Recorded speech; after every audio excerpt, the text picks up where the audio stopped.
Hi friends, ఇదిగోండి సద్ద రొట్టె తయారు చేసుకోవటానికి పిండి కలిపి ఇలా విడిగా పెట్టుకున్న మటన్ బోన్స్ చూసారా. ఇవి మటన్ బోన్స్ సూప్ చేయటానికని ఇలా లవంగం చెక్క, కొబ్బరి పౌడరు, ఉల్లిగడ్డ, టమాటా ఇలా మిక్సీ జార్లో వేసేసుకొని మిక్సీ పట్టుకోవాలి. ఆ తర్వాత ఒక స్పూన్ అల్లం వెల్లుల్లి పేస్ట్ వేయాలి. ఆ తర్వాత ఇవన్నీ కలిపేసుకొని ఇలా మిక్సీ వేసుకొని బౌల్ పెట్టుకొని ఒక మెజర్మెంట్ ఒక గ్లాస్ ఆయిల్ వేసుకోవాలి.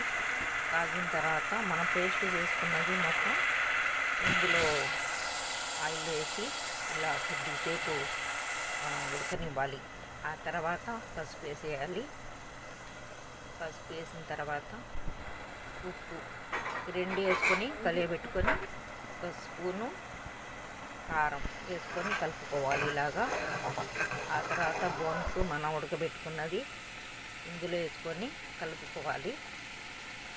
తర్వాత మనకు ముక్క మునిగే వరకు వాటర్ వేసుకోవాలి. ఎందుకంటే సూప్ కదా, ఎక్కువ వాటర్ వేసుకుంటేనే మనకు అందులో పోషకాలు ఆ సూప్లో వచ్చేస్తాయి.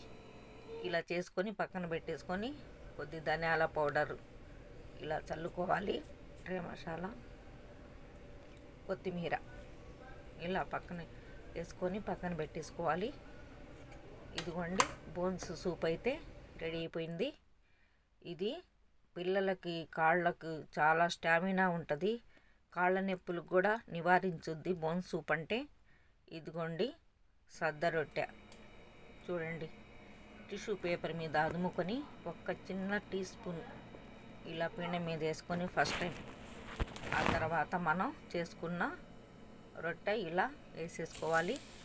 వేసి మూత పెట్టి సన్న మంట మీద పెట్టాలి.